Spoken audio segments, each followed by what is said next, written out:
ბიძინა ივანიშვილმა მაჟორიტარებზე მიღწეული შეთანხმება დაარღვია. ქართული დასის ლიდერი დღეს საბურთალოს კანდიდატად დასახელებას ელოდა. ჯონდი ბაღათურია ამ წუთებში იმ მიზეზების გარკვევას ცდილობს, რა მიზეზი დაირღვა კოალიციასთან მიღწეული შეთანხმება და რატომ დასახელდა მის ნაცვლად საბურთალოს რაიონში დეპუტატობის კანდიდატად დავით უსუფაშვილი. ქართული დასის ლიდერმა დღის ამბებთან სატელეფონო კომენტარიც გააკეთა.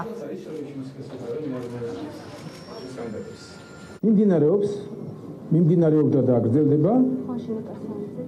ჯონდი ბაღათურიას რატომ დავინტერესდი თქვა, ესეთი ეს კაცი როგორიცაა და ჩვენ ვცდილობთ ყველასთან გამონახოთ რაღაც საერთო და რომ საერთო საქმეს მომსახუროთ. დღესდღეობით არ აქვს დიდი მიღწევები, მაგრამ ჩვენ ვაგრძელებთ კონსულტაციებს. ის არ არის თანახმა? კონსულტაციებს ვაგრძელებთ დღესაც. დღეს რატომ დასახელდა კანდიდატურა საბურთალოზე, ამაში გავერკვევი და მე გავაკეთებ კომენტარს. ეს ჩემთვის მოულოდნელი იყო. ამიტომ უნდა გავერკვე ჯერ. კონკურენტები არცად არ უნდა ვიყოთ მაჟორიტარულ ოლქებში მაინც. მოლაპარაკებები გრძელდება. ხო, მაგრამ დიდი მიღწევები არა გვაქვს. ალბათ ამიტომაც დასახელდა საბურთალოზე მაჟორიტარი. ის არის აი ეს ფრაზა მე მაპირებს, იმიტომ რომ რჩება შტაბ-ჭრება რომ ხო არა გვაქვს გაფიჩებული ტელეფონი. მე ბიზნეს არ შეხვედრივა რამდენიმე დღეა. დიახ. და რატომ არის შტაბ-ჭრება ბიზნეს რატო აქვს ასეთი ინფორმაცია რომ დიდი წარმატებით ვერ მიმდინარეობს, ამაშიც უნდა გავერკვე. შეთანხმება ბაღათურიასა და ქართულ ოცნებას შორის სავარაუდოდ გუშინ სასტუმრო თბილისი მარიოტში შედგა. გია ხუხაშვილის, დავით უსუფაშვილისა და ქართული დასის ლიდერის კონსპირაციული შეხვედრა რეალტივიმ გადაიღო. ინფორმაცია ბაღათურიას მილიარდერის გუნდში გადასვლასთან დაკავშირებით მანამდეც ვრცელდებოდა საპარლამენტო უმრავლესობა. ჯონდი ბაღათურიას ხმაურიან და კრიტიკულ გამოსვლებს სწორედ მილიარდერისთვის თავის მოწონების მცდელობა დაფასებდა.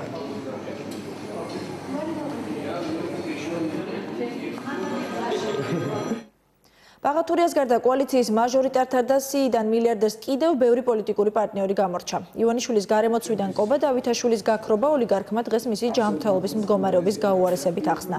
თუმცა ხალხის პარტიის ლიდერი კოალიციის თავყრილობებზე სწორედ მას შემდეგ არჩანს, რაც მილიარდერმა მისგან დახარჯული ფულის ხარჯსაღრიცხვა მოითხოვა. ბიძინა ივანიშვილმა მხოლოდ შტაბში შავი სამუშაოსთვის გაიმეტა ძმები ბერძენიშვილები და კიდევ რამდენიმე რესპუბლიკელი. სოზარ სუბარს კი არც ერთ სიაში არ მოიაზრებს. კოალიციის ჭრდილში დარჩნენ გია ცაგარიშვილი და დავით საგანელიძე. ჩემთვის მაჟორიტარობაზე განიხილებოდნენ ისინი, მათ შეეძლოთ წინააღმდეგობას არ გვიწევდნენ, მაგრამ მათი გამოცდილება ვამჯობინეთ დაგვეტოვებინა საერთო ანალიზის შემდგომ შტაბში გამოგვეყენებინა საერთო საქმეებისათვის.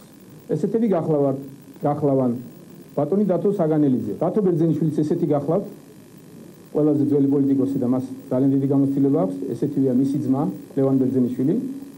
ისინი დაგვეხმარებიან ყველა ადგილზე და ყველა რეგიონში. ბატონი კახა შარტავა, რეზო შავიშვილი, გია ცაგარიშვილი, ყველას კარგად იცნობთ, სოზარ სუბარი, დავით ზურაბიშვილი, გოგი თოფაძე და თუ გნებავთ მაია ფანჯიგიძეც. კობა დავითაშვილი არ არის არსად წარდგენილი და არც შტაბში არ დაასახელებს კობა დავითაშვილი. კობა შტაბშია ძალიან აქტიურობდა. ეხლა მე მგონი ცოტა პატარა ჯანმრთელობის პრობლემები აქვს კობას. მკურნალობს. სიაში იქნება ის ღირსეულ ადგილზე.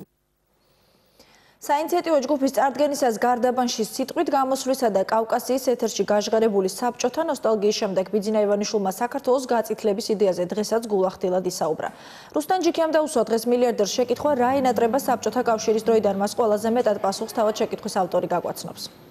ყველაზე მეტად ჯერ სადა განემარტა ის, რომ კავკასიის ეთერში სურდა ესაუბრა აფხაზეთზე და ოსეთზე და ისინი რომ ეს მხარეები მაშინ საქართველოს შემადგენლობაში იყვნენ, თუმცა ნამდვილი მიზეზიც გაამხილა და თქვა, რომ საბჭოთა საქართველო ყოფილა საყვარელი და თბილი ქვეყანა და თბილი სტუმრები გვყავდა მაშინ, როგორც ჩანს, სტუმრების ნაკლებობას ბიძინა ივანიშვილი ახლა უჩივის, თუმცა ალბათ სახლში უჩივის, თორემ ქვეყანა არ მგონია ტურისტების რაოდენობას უჩიოდეს ამ სეზონზე. ბიძინა ივანიშვილმა ასევე წარადგინა დღეს 16 კანდიდატი და კიდევ ერთხელ გაიმეორა ის, რომ არ უარყოფს სიტყვებს, რომ საბჭოთა საქართველო კარგი იყო. რამდენჯერ მიახსენეთ საბჭოთა კავშირი ამ კვირების განმავლობაში და კონკრეტულად რო გითხრათ რისი რამდენჯერმე ბატონო რისი ნოსტალგია გაქვს საბჭოთა კავშირში. მოგახსენეთ, ახჯერობას ხოდა საერთოდ დავამთავრეთ, მე ვერ ვიხავ. ასე დავამატებ, ეს ადამიანი თქვენი პირადი ოპერატორი როა შინაგან საქმეთა სამინისტროს ყოფილი თანამშრომელი და მაინც ფრთხილად იყავით რა ვიცი. მეგონი ახლა თანამშრომელი ხარ, ისე ტელევიზია წარმოადგენს. გასაგებია, ამაში არაფერი ცუდი არაა. მე რა მოხდა, რომ ყოფილი თანამშრომელია? ამაში არაფერი ცუდი არაა. ჩვენ ყველა თანამშრომელს პატივს ამცეთ, ყოფილსაც და დღევანდელსაც. და ის თუ თქვა თქვენ ხუმრობით გითხარით, ეს არის შეურაცხყოფელი, თუ ესეთ მოგიხსენებენ. არაფერი ცუდი ამაში არაა. ეს გავლილი თემა ბევრჯერ მოგვისმენია, არა. და რაც შეეხება ნოსტალგიას. საბჭოთა კავშირი მე მოიხსენიე კავკასიაში. ჩემი ინტერვიუს დროს კავკასიის ტელევიზიაში და მოიხსენიე ასეთ კონტექსტში კიდევ ერთხელ შეგახსენებთ და ძალიან გთხოვთ რომ ნუ დაამახინჯებთ. სხვანაირად გამოგივიდათ ბატონო. იგივეს გეტყვით ახლა საბჭოთა კავშირის დროს და მე ვახსენე საბჭოთა კავშირი როგორც მაშინ და საბჭოთა კავშირის დროს ეს სივრცე და ეს ქვეყნები საბჭოთა კავშირის მონაწილე ქვეყნები ცალკე მსოფლიოს წარმოადგენდნენ. ჩვენ არ გონდა ასიმილირება დარჩენილ მსოფლიოსთან ჩაკეტილი იყო საბჭოთა კავშირი როგორც გახსოვთ და ცალკე მსოფლიოს შეიძლება მოიხსენიოთ პირობითად. აი ამ ჩაკეტილ სივრცეში საქართველოს იყო განსაკუთრებით საინტერესო ქვეყანა და ძალიან ბევრს ჰქონდა სურვილი საქართველოში ცხოვრების და ძალიან ბევრი მოისწრაფოდა საქართველოსკენ. აი ეს ჰქონდა შედარებისთვის მე და დღესაც შემიძლია ეს გავიმეორო, ძალიან კარგი მაგალითია. აი ესეთ უნდა გავხდეთ ჩვენ ევროპაში და მთელ მსოფლიოში.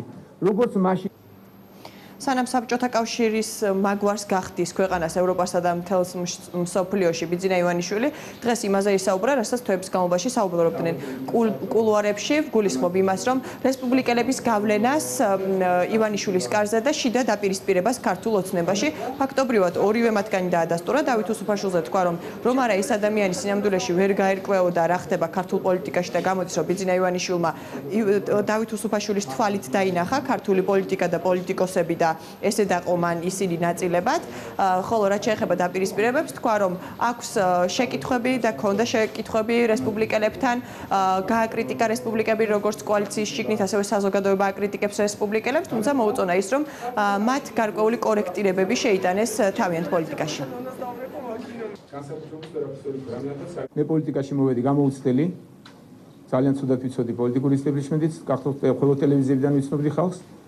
ყველაზე მეტი დახმარება მე პირადად ვინც აღმომიჩინა და ვინც დღესაც მეხმარება და მარკვევს სიტუაციებში ეს გახლავთ ბატონი დავითი. არ დამალავდა, მეც შემიძლია გავაკრიტიკო და გამეკრიტიკებია კიდეც გუნდის შიგნით, რომ რაღაც ეტაპზე და რაღაც დროს შეიძლება მათი პოზიცია არ იყო თვალგასაგები, თქვათ, საზოგადოების ნაწილისათვის ჩვენ ერთ გუნდად ჩამოყალიბების პროცესში გარკვეული კორექტირებები შეიტანეს თუ გნებავთ თავის პოზიციებში. მათ თვითონ რევიზია გაუკეთეს, თქვათ, იმ ნაწილს შესაძლებელია და გადაახალისეს. არა ღალატი და არაფერი ამის გავსი, თუმცა არაფერი ამის გავსი არ გაუკეთებიათ, ახლა ძიმე სიტყვა ვიხმარე ღალატი. თია წულუკიანი ძალიან მიყვარს და ძალიან მაგარი ქალბატონია. ეს სიტყვები ბიძინა ივანიშვილს ეკუთვნის და თია წულუკიანი მან ისანში წარადგინა მაჟორიტარად, ასევე ასეთი ეპითეტებით მოიხსენია ის გამხდარი და თუ არ ვწდებით აბსოლუტურად გაუგებრად საუბრობს ამ სიტყვას ბიძინა ივანიშვილი, თუმცა მგონია რომ ხმარობს სიტყვა ქვევით, გამხდარი და ქვევითია თია წულუკიანი. ქალბატონი თია წულუკიანი თიას მე მგონი რომ საკმაოდ ცნობილი და მიუხედავად იმისა რომ ესეთი გამხდარი და ქალბატონია ძალიან მეუძოლი და ძალიან მაგარი ქალბატონი გახლავთ მე პირადად უდიდეს პატივს და ძალიან მეყვარს ქალბატონი თია. თუ სავარაუდო პასუხები ექნება მაყურებელს შეუძლიათ არეკოს და გითხრას სინამდვილეში რა სიტყვა თქვა ბიძინა ივანიშვილმა. ასევე დღეს ბევრჯერ ისაუბრა ბიძინა ივანიშვილმა იმაზე, რომ ძალიან უჭირს მაჟორიტარების შერჩევა და წარდგენა და დღეს იმდენად დაბნეული იყო, რომ როდესაც წარადგენდა თბილისში მაჟორიტარებს არ ასახელებდა რომელ ოლქში, ანუ თბილისის რომელ რაიონში წარადგენდა მაჟორიტარებს. ჩვენ შეგვიძლია შეცდომები მისი ახლა ვიხილოთ. ой უკაცრავად გამორჩა, უკაცრავად თია გახლავთ ნაძალადევის მაჟორიტარების კანდიდატი. უკაცრავად ვაგეში ყველაზე დიდი ბრძოლა იყო ვაგის მაჟორიტარობაზე, ძალიან ბევრი კანდიდატები იყვნენ. ეხლა დავიწყებთ რაიონებით ვაღარ შემიშალოს. მისი მოსკოვური ცხოვრებაც მოიგონა დღეს ბიძინა ივანიშვილმა და გაიხსენა როგორ სტუმრობდა სახლში მას რობიკო სტურუა და ზაზა პაპუაშვილი, როდესაც ის მოსკოვში მოღვაწეობდა და ბიზნესს აკეთებდა და თავად მსახიობს, რომელიც დღეს მაჟორიტარად წარადგინა, უწოდა რობიკო სტურუას ლიდერი და თავის თავში გამორჩეული ადამიანი. ზაზას წარდგენაც ალბათ შემდგან აქციდებად რუსთავის თეატრის მსახიობი თავისი თაობის ერთ-ერთი გამორჩეული წარმომადგენელი. რობიკო სტურუას ლიდერი და საყვარელი მსახიობი და მქონდა ბედნიერება ჩემთან აყოფის არის სახში, ოდესღაც მოსკოვში როდესაც გასტროლებზე იყვნენ. არავითარი პოლიტიკური ამბიციები არ აქვს. პოლიტიკა არის გადამწყვეტი და თუ თავიდან არ დავიწყეთ დაწყობა ქვეყნის, არ გამოდის შუა და რაღაც განსაკუთრებულ გოლებში თუ გნებავთ მსახიობობითაც კი.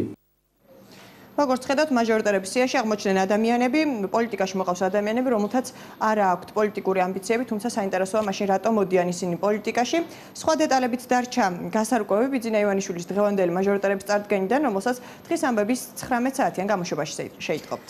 რუსუდან შეკითხვებს ბიძინა ივანიშვილმა იმავე ბრიფინგზე უპასუხა, სადაც თბილისისა და რამდენიმე რეგიონების მაჟორიტარობის კანდიდატები დაასახელა. რამდენიმე ადგილი ჯერ კიდევ ვაკანტურია, რადგან კოალიციის ლიდერის განცხადებით მას არჩევანის გაკეთება უჭირს.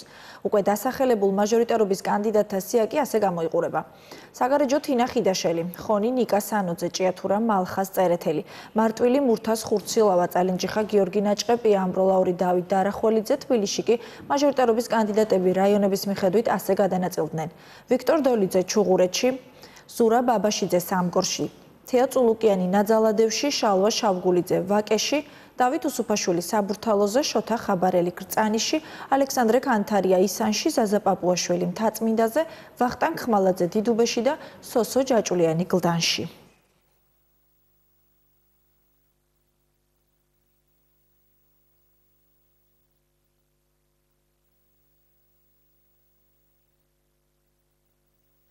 ყალბიწინა საარჩევნო დაპირებები არჩევნების მეორე დღესვე დავიწყებული იქნება. ლეიბორისტები ამ უმრჩევლებს აფრთხილებენ, რომ ზოგიერთი ოპოზიციონერის მიერ უხვად დარიგებულ მილიარდიან დაპირებებს ასრულება არ უწევიათ. შრომელები ხელისუფლებას ინიციატივათაც მიმართავენ, ლეიბორისტები მოსახლეობისთვის მიწების უსასყიდლოდ დაკანონებას ითხოვენ.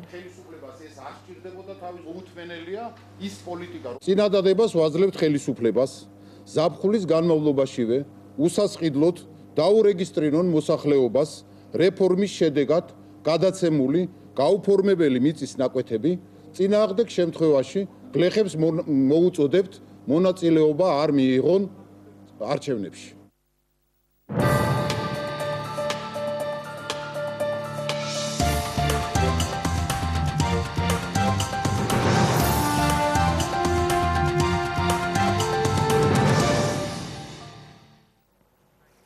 საქართველოს ბიუჯეტში ცვლილებები შევადა სტიქიით დაზარალებულები სახელმწიფოს დახმარებას ცენტრალური ხაზინიდანაც მიიღებენ. გადაწყვეტილება ცოტა ხნის წინ სტიქიის ზონაში ჩასულმა საქართველოს პრეზიდენტმა მიიღო მთავრობის საგანგებო სხდომა თბილისის ნაცვლად დღეს თელავში ჩატარდა. პრემიერ-მინისტრის გადაწყვეტილებით სტიქიის შედეგების აღმოსაფრთხოდ მთავრობა სიტუაციაზე ადგილზე უნდა გაეცნოს და შესაბამისი ქმედითი ნაბიჯები უნდა გადადგას. საგანგებო სხდომა საქართველოს პრეზიდენტმა გახსნა. 70 სახლს აქვს თელავში გადახდილი სახურავი, ელექტროგადაცემის ზოლები ბოდები ყველამ ნახეთ, მე ასვაკი ვნახე აპრილი მარტო ის კი არა, წყლის სათავო ნაგებობა არ დაზიანებული. ახმეტაში გამსავი გაბიონი არის ხელფოდაშენის ხევის დაზიანებული და ხიდს აქვს საფრთხე და სოფლები ოჟიო აწყური ზემო ხოდაშენი. წნორში სახურავებია, ელექტროგადაცემის ხაზები, შიდა საუბრობსები. სოფლებში კომბორი რუსიანი საგარეჯოში სახლის სახურავებია გადახდილი. წყლის სათავო ნაგებობებს შეექმნა პრობლემა. იორმუღალოში არის კომუნიკაციები განადგურებული. ლაგოდეხი, აფენის, ლელიანის, არეშფერანის და გიორგეთის თემები და ისეთ 80% დაზიანებულია, გადახდილია 20 რამდენიმე ათეული სახლის სახურავი. დაგლეჯილია ბოდები როგორც ყველგან. გურჯაანში სოფლებში ვაჩნაძიანი, კალაური, შაშიანი, ვაზისუბანი, ველისციხე 100% დაისწრა. სახურავები აქვს სახალხო გადახდილი. კალაურის და ვაჩნაძიანის სკოლის სახურავებია გადახდილი. მე თვითონაც მოვიარე ეს ნახევარი. იმედარი. ყვარელი 8 სოფელია დასაწყვილი, რამდენიმე ასეულს აქვს გადახდილი. სახურავი. მოკლედ გურჯაანის მდგომარეობით 2800 ჰექტარამდე წინასავარაუდობთ, რომ დაიცეთ 80%. თელავი 6250, ყველაზე მეტი აქ არის 80%. ყვარელი 2028 ჰექტარი, 90% განადგურებული. ლაგოდეხი მენას 580 ჰექტარი. დილიდან ჩვენ აქ ყველა მოვიარეთ ეს ადგილები. მინდა ვთქვა, რომ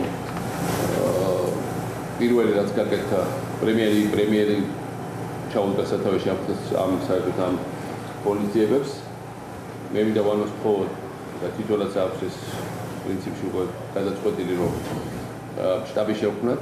შტაბი შექმნა ნიშნავს იმას კი არა რაღაც ფორმალობას, ნიშნავს რომ შესაბამისი მინისტრები დავსვათ ან გაუცვლელად კახეთში. ზუსტად დავაზუსტოთ ეს ზიანი. პირველი რომ არ დაუშვათ რომ ვინმე სახურავი არ ქონდეს უსახკაროდ იყოს, ესე იგი სადღაც უახლოეს საათებში პირველი და გაიჭიროს ერთერთი ქუჩები, ნახეთ რა ხდება ქუჩებში ამოძიკული ხეები, მოგლეჯილი ბოძები და ასე შემდეგ. ასფალტი აფრენი. ესე პირველად არის რომ გავწმინდოთ, ჩვენ გავაკეთეთ მობილიზაცია კადრირებული ბრიგადისა რეზერვისტების დიმიტრი შაშკინი არის პასუხისმგებელი ამაზე. ალიდან ვიწყებთ უკვე სახურების და გადახურვას და ზოგან არის 2 წელი და 3 წელი შიფერი აგზავნა აგლეჯილი და ზოგადად ფიათარი რაც უნდა შევდახეთ და მოკლედ ის რაც ადვილია ის ჩქარაგაკეთება თუ არა და ჩვენ უკვე ფილმებს დავუკავშირეთ თბილისში და ყუარის ეს და არის უკვე რასაც ქვია ახალი სახურები იქნება ფრიალად ყველგან სადაც ეს გაკეთდა მოძრა დენი და გაზის ადგილი რომ დაიწყოს დაწყებულია უკვე და რამდენი დღე და რამდენი საათი შეიძლება აღარ General from Mozart, Telos, Electroenergia, Dres Volonte, Dagaba, Telos Electroenergia, Sagmesario, Soplevida, Telos Kuchebiaris, Oila Bodzia, Saxoli, Otko Bodamdia, Saxoli, Tadapavit, only summit Dr. Leantro, Kavidan Bolonde, Dormal Regime, Chadres, Telia, Telegraph.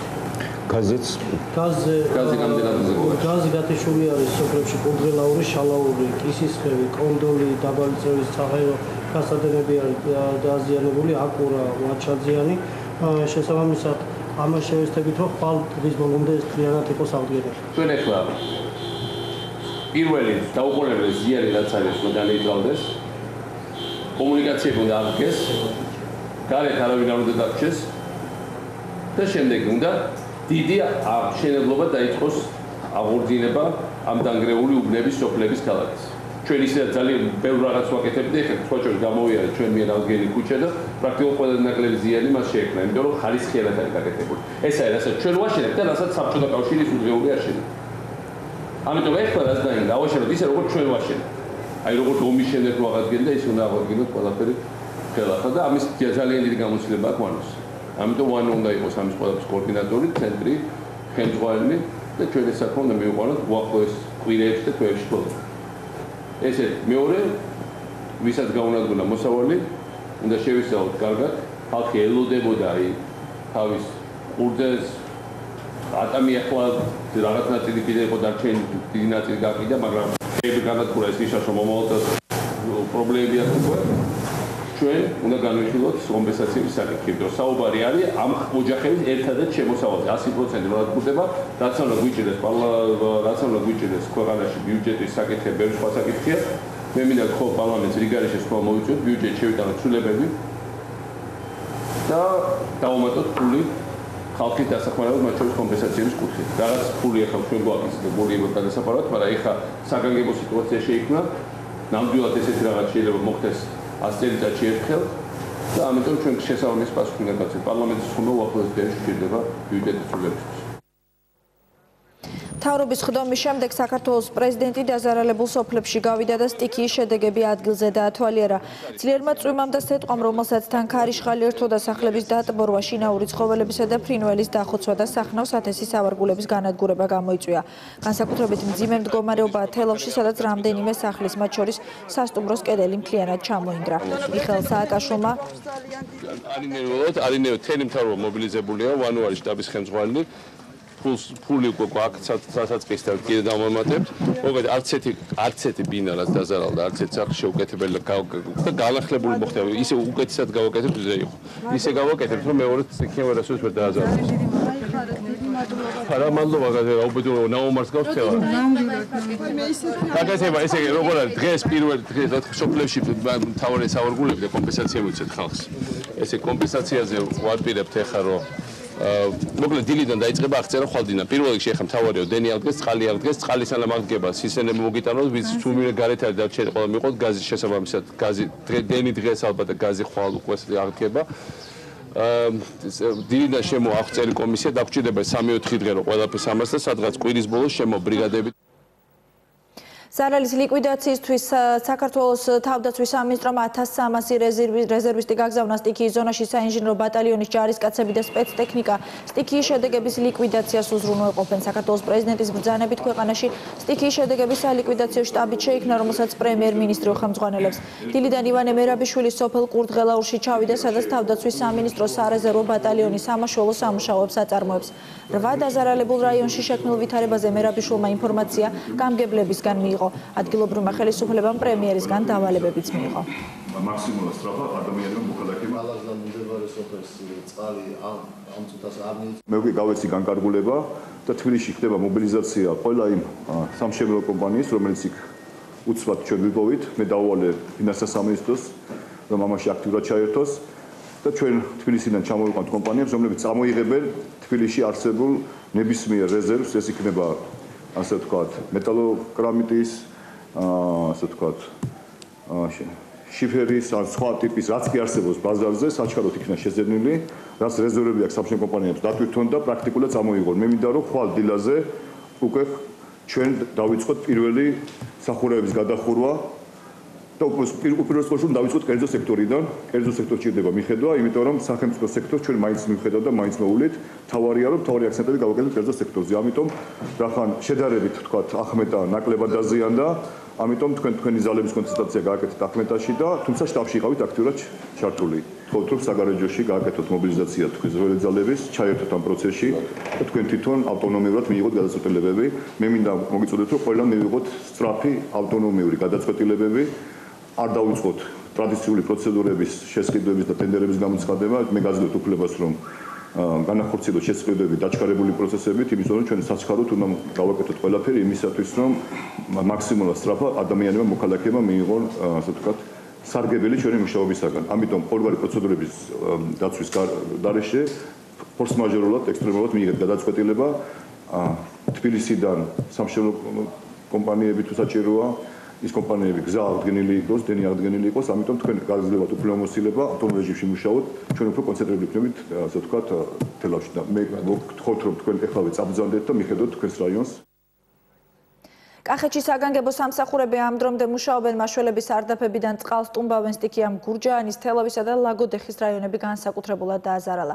რა ზარალი მიადგა სტიქიამ მიაყენა რეგიონს და რა ვითარება ამ დროისთვის კახეთში მარიამ ნეფარიძე მუშაობს თემაზე. დიახ, ბუნებრივმა სტიქიამ საკმაოდ დიდი პრობლემები შეუქმნა საქართველოს სამ რეგიონს. ძლიერმა ნალექმა და სეტყვამ ყველაზე მეტად კახეთის რეგიონი დააზარალა. დასეტყვილია 11000 ჰექტარი მიწა. მოსავალი 100%-ით არის განადგურებული. 500-მდე სახლს კი სახურავი აქვს გადახდილი. არნახული ზიანი მიადგა გურჯაანის, თელავისა და ლაგოდეხის რაიონებს. ძლიერი წვიმის შემდეგ დილის 6 საათზე თელავს ქარბორბალაც დაატყდა თავს. დაზიანებულია შენობები, ელექტროსადენები და განადგურებულია მოსავალი. თელავი ამ დროისთვის დენის, სასმელი წყლისა და ბუნებრივი აირის გარეშეა დარჩენილი. მწყობრიდან არის გამოსული ყველანაირი კომუნიკაცია. ძიმე ვითარებაა ლაგოდეხშიც, დასეტყვილია 1000-ობით ჰექტარი მიწა, განადგურებულია მოსავალი და დახოცილია პირუტყვი. ზიანი მიადგა ყვარელსა და გურჯაანსაც. სტიქიის შედეგად დატბორილია საცხოვრებელი სახლების პირველი სართულები, ჩამონგრეულია მიშენებები. ყვარელში 8 სოფელი არის განადგურებული. 2800 ჰექტარამდე მიწაა დასეტყვილი გურჯაანშიც. ამ დრომდე გურჯაანსა და ყვარელში გაწმენდითი სამუშაოები მიმდინარეობს. დასეტყვილია მცხეთა მთიანეთიც, ნახევარსაათიანი ნალექის შედეგად დატბორილია საცხოვრებელი სახლის პირველი სართულები. განადგურებულია სათბურები. მწყობრიდან არის გამოსული ელექტროგადამცემი ხაზები. 15 წუთიანმა სეტყვამ დიდი ზარალი მიაყენა სამცხე ჯავახეთსაც. ახალციხეში ასპინძასა და ადიგენში დატბორილია 10-ობით შენობა. ბოლო 18 საათია ელექტროენერგია არ მიეწოდება ახალციხის მოსახლეობას. ასპინძასა და ადიგენში ზარალს ითვლიან. სტიქიის განმეორების საშიშროება ამ დრომდე არსებობს. სინოპტიკოსები ხვალიდან აღმოსავლეთ საქართველოში კვლავ წვიმასა და ნალექს პროგნოზირებენ. მთელი ხამის განმავლობაში რეალ ტივის გადამღები ჯგუფი სტიქიის ზონებში მუშაობდნენ. თქვენ შეგიძლიათ ახლა ნახოთ ქსელი რეპორტაჟი. სად წავიდოდი, გარეთ ვერ გავიდოდი, მარტო უყიროდი მიშველეთ, ვაი მე მიშველეთ, მერც ვეხვეწებოდი, რომ რამენაირად იქნებ შეჩერებულიყო ის სუდიამინი. გურჯაანის, თელავისა და ლაგოდეხის რაიონების სტიქიამ დააზარალა. ძლიერ წვიმას სეტყვა მოჰყვა, რომელსაც თან ქარი ერთვოდა. მოსახლეობას სახლებში წყალი შეუვარდა. დახოცილია შინაური ცხოველები და ფრინველები. ხარიშხალი იყო რა სიტუაცია, მაგას ქარი არ ეთქვა, ხეები ილეწებოდა, სეტყვა მოდიოდა და გავიხედე რომ ხე იყო და ცემოს ზუსტად საცას მე ვასრულებდი ჩემოვალებას რა. დაახლოებით ეს გრძელდებოდა სეტყვა, ხარიშხალი და წვიმა გრძელდებოდა დაახლოებით 5 საათამდე. როგორც ქარბორბალა, ასეთი ქარიშხალი ამოვარდა ძლიერი წვიმით, სეტყვით და დააზიანა საცხოვრებელი სახლები, ელექტროგაყვანილობა, ყველა მილსადენი. გურჯაანსა და თელავში ქარმა სახლებს სახურავები გადახადა. განსაკუთრებული მძიმე მდგომარეობაა თელავში, სადაც რამდენიმე სახლის კედელი ჩამოინგრა. სანამ არ გათენდა და სანამ არ გარიჟრა და გარეთ ვერ გამოვდიოდი. ნახევი რომ ეს ნაძვები ზედეყარა, აღარც სახურავი აქვს, აღარც ჭერები მაქვს, სულ ყველაფერი გამიფუჭდა და აიგრე ვიდექი და ველოდებოდი რა მოხდებოდა, როგორ დაინგრეოდა ბინა. ძლიერმა წვიმამ და სეტყვამ სერიოზული პრობლემები შექმნა სამცხე-ჯავახეთშიც. სეტყვამ და ძლიერი წვიმის შემდეგ მოვარდნილმა წყალმა ახალციხისა და ვალეს მოსახლეობას შინაური ფრინველი დაუხოცა. წყალი შევარდა სახლებშიც და მოსახლეობას მნიშვნელოვანი ზარალი მიაყენა. გაგვინადგურა ნათესები, ნარგავები, სახურავი ჩაამტრუია. არასდროს არ მინახავს ამისთან რამ. აგერ იმას ვაფარებდი მანქანაზე დასაფარებლებს, რომ არ გამიფიჭოს მეთქი და დაფარების დროს სეტყვამ თავის კი გამიტეხა. ახალციხეში დაზიანდა რამდენიმე სახლი. საგანგებო სიტუაციების სამსახურის თანამშრომლები რეგიონში ამ დრომდე მუშაობენ და ზარალს სპეციალური კომისია ითვლის. წყალდიდობა ახლა ჩავიდა პადულებში სახლები დაიტბორა, გამოვედით ჯგუფები და მანქანები სადაც ჩავარდნილი გამოგვყავს. ამოგვყავს მანქანები და თუ რაღაცა შესაბამისი სამუშაოები დაჭირდება რაღაცა რეაგირებას მოვახდენთ და ამოვიყვანთ სულ ყველას და დავეხმარებით. ძლიერი წვიმისა და სეტყვის შედეგად ღამით კობი გუდაურის გზა ჩაიხერგა. ძალიან დიდი ნალექი მოვიდა. ამის შემდეგ გამოვიძახეთ სამაშველო ჯგუფი მოვიდნენ. თორე უკვე მოსახლეობას უპირებდა შევარდნას და დაზარალებულდა და მოსტნეული და მოსავალი ყველანაირი მოსავალი განადგურებულია. ხილი ხო სულ მოსპო გაანადგურა. ეს სათფურის მთელი ჭერი სულ ჩამოხია კიტრი და პამიდორი გვიდგას იქ ისიც სულ მოსპო გაანადგურა. ეზოში თუ კი რამე ხილი იყო წიწილაო ქათამიო რა ვიცი ყველაფერი მოსპო გაანადგურა. ეგეთი აგე მთელი კაკალე ისე სუდაბლა შილოდაცია. ის გაწმენდითი სამუშაოები მთელი ღამის განმავლობაში მიმდინარეობდა. ამ ეტაპზე ყველა სოფელთან მისასვლელი გზა გახსნილია.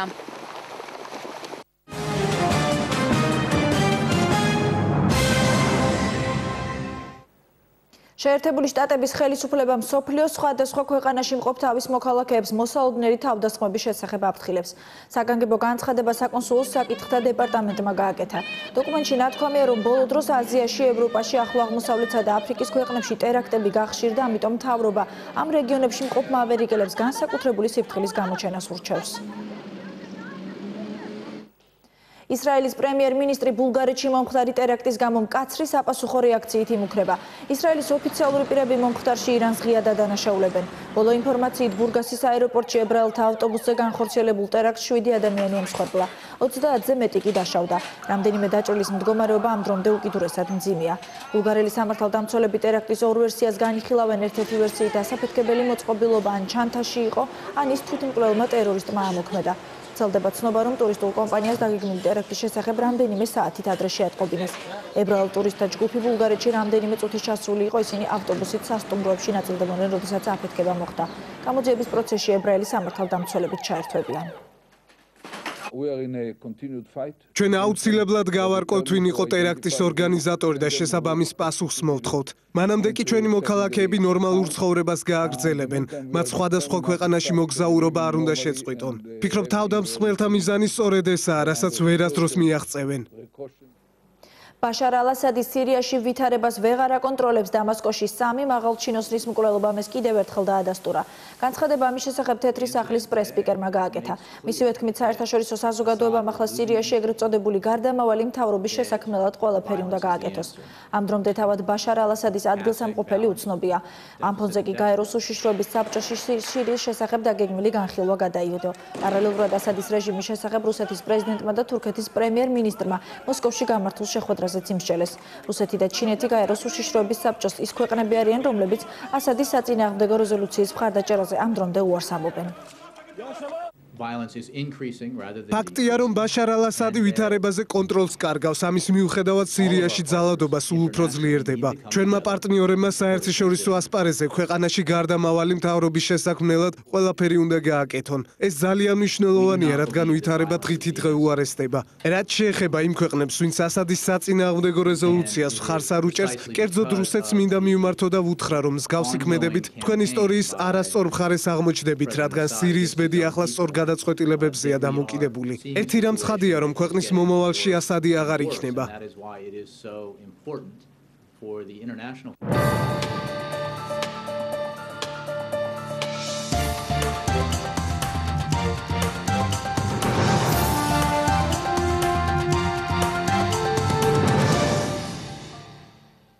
თავდასხმების სერია ყაზანში ადგილობრივი სულიერი ლიდერი ილდუს ფაიზოვის სამსახურებრივ ავტომანქანაში ააფეთქეს. იგი მძიმე დაზიანებებით ადგილობრივ საავადმყოფოშია გადაყვანილი.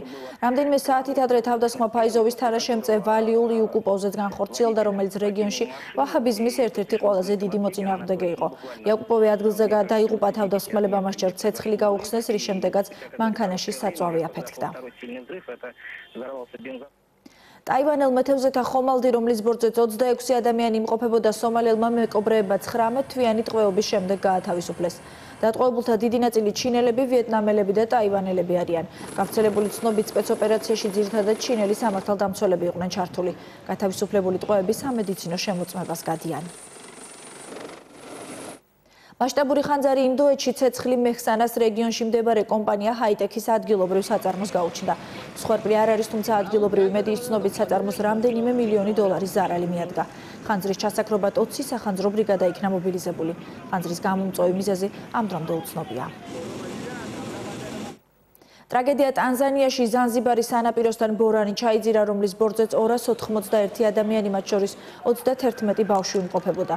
დასტურდება ინფორმაცია 31 დაღუპულის შესახებ, თუმცა 100-მდე ადამიანს მაშველები ამ დრომდე ეძებენ. თვითმხილველთა ცნობით ტრაგედიის გამომწვევი მიზეზი უამინდობა და ძლიერი ქარი გახდა. მომხდართან დაკავშირებით ტანზანიაში გლოვაა გამოცხადებული. სამგზავრო ბორანი ქალაქ დარ-ეს-სალამიდან ტანზანიაში მიდიოდა. ჩრდილოეთ გრენლანდიის პეტერმანის მყინვარიდან გიგანტური აისბერგი მოწყდა, შემთხვევა NASA-ს სატელიტებმა დააფიქსირეს. მეცნიერთა მტკიცებით მოტეხილი ყინული მანჰეტენის ფართობს ორჯერ აღემატება. მეცნიერები მომხდარმა შეაშფოთა, მათი განცხადებითაც გლობალური დათბობის შედეგია.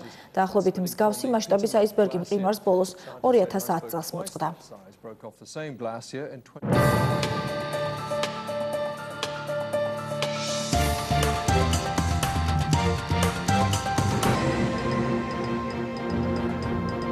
ის ამბებით 16 საათზე განაგრძობს პირდაპირ ეთერში მუშაობას.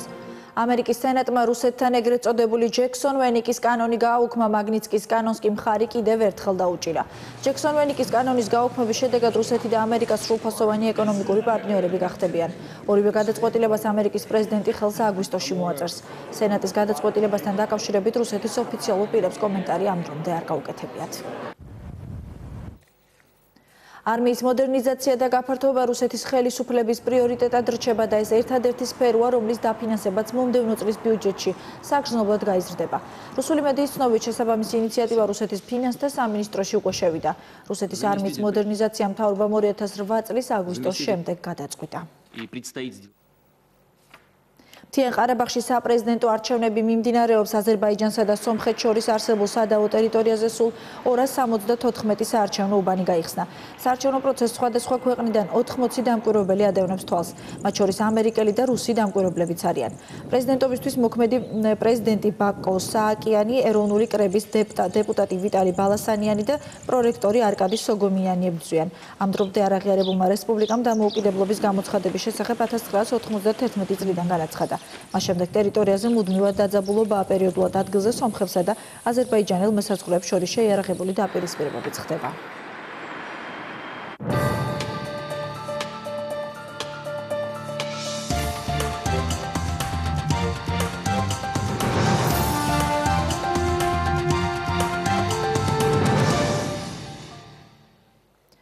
იმერეთში მომხდარი ავტოკატასტროფის შედეგად დამწვარი 2 პაციენტი ამ დრომდე დამწვრობის ცენტრის რეანიმაციულ განყოფილებაში რჩება. მათი ჯანმრთელობის მდგომარეობა კვლავ კრიტიკულია. განსაკუთრებით მძიმე 59 წლის ოლეგ გიორგაძის მდგომარეობა სოფელ ბარდუბანთან მომხდარი ავტოკატასტროფის შედეგად 6 ადამიანი გარდაიცვალა, დაზარალებული მგზავრები კი სხვადასხვა კლინიკებში მკურნალობენ. ხერხემალამდეა დასული დამწრობაო, იქ იმაზე გითხრა, მესამე ბეჯგუფის დამწრობა არის და მეოთხე 20%-ია, სხეულის 20%-ია დამწრობა. ნურთული მდგომარეობა არის დღესდღეობითო და იმედი აქვენ, რომ ახლა ოპერაცია ჩატარდება და გადანერგოს გაუკეთებენ. ძალიან ძლიერ ანტიბიოტიკებს ვუკეთებთო და რომ თავიდან ავიცილოთ ესე და ყველაფერი კეთდება იმისთვის, რომ არ წავიდეს ეს სეფსისი. დამწრობის ცენტრის რეანიმაციულ განყოფილებაში მკურნალობს 2 მამაკაცი, რომელსაც თერმული ტრავმა აქვს მიღებული ავტოავარიის შედეგად. მათი მდგომარეობა არის მძიმე, თუმცა სტაბილურია, ჩატარებული აქვს შესაბამისი გამოკვლევები და უგრძელდებათ მკურნალობა. ტრავმა არის მძიმე, შესაბამისად დამწრობით დაავადებას რა მიმდინარეობა იქნება და რა გართულება იქნება, ჯერჯერობით ამაზე ლაპარაკი რთულია. ჯავახიშვილის სახელობის სახელმწიფო უნივერსიტეტში სასამართლო მედიატორების ტრენინგები დაიწყო. ტრენინგი 21 კანდიდატისთვის ტარდება, რომლებმაც წარმატებით გაიარეს სასამართლო მედიაციის კანდიდატთა შესარჩევი კონკურსი. მედიატორებს სპეციალურ კურსებს მსოფლიოს წამყვანი ექსპერტები უტარებენ. სასამართლო მედიაცია ნოვაციაა ქართულ სამართლებრივ სივრცეში. მედიატორები განიხილავენ სამოქალაქო საქმეების გარკვეულ კატეგორიებს. მათი დახმარებით მხარეები არსებულ დავასთან დაკავშირებით გადაწყვეტილებასაც თავად მიიღებენ. ტრენინგების დასრულების შემდეგ ისინი მედიაციის პროცესებს თბილისის საქალაქო სამართლოს მედიაციის საპილოტო პროექტის ფარგლებში წარმართავენ.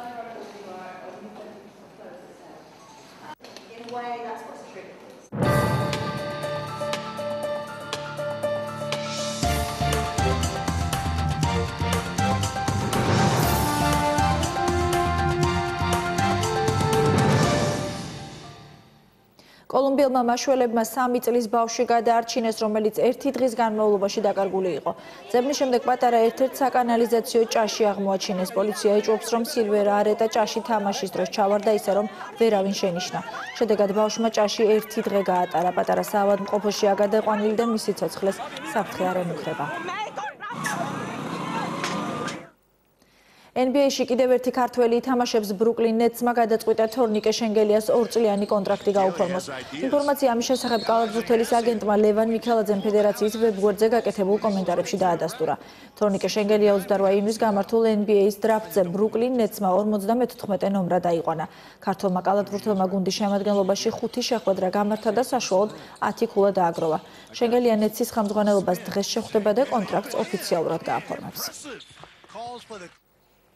UEFA თასის მეორე საკვალიფიკაციო ეტაპზე 2 ქართული გუნდი გამოდის. გორის დილას მეტოქე დანიური ორკუსია. ორმატჩიანი დუელის პირველი შეხვედრა დღეს დანიაში შედგება. UEFA თასის მეორე საკვალიფიკაციო ეტაპის პირველი შეხვედრისთვის ემზადება რუსთავის მეტალურგიც. რუსთაველები დღეს ჩეხურ ვიქტორია პლზენს დაუპირისპირდებიან. გობა ჟორჟიკაშვილის გუნდს დინამოში გადასული გივი დიდავა და გიორგი თექთურმანიძე ვერ დაეხმარებიან. შეხვედრა 20 საათზე მიხეილ მესხის სტადიონზე იგეგმება. განმეორებითი მატჩი კი ამ გუნდებს შორის 26 ივლისს ჩეხეთში გაიმართება.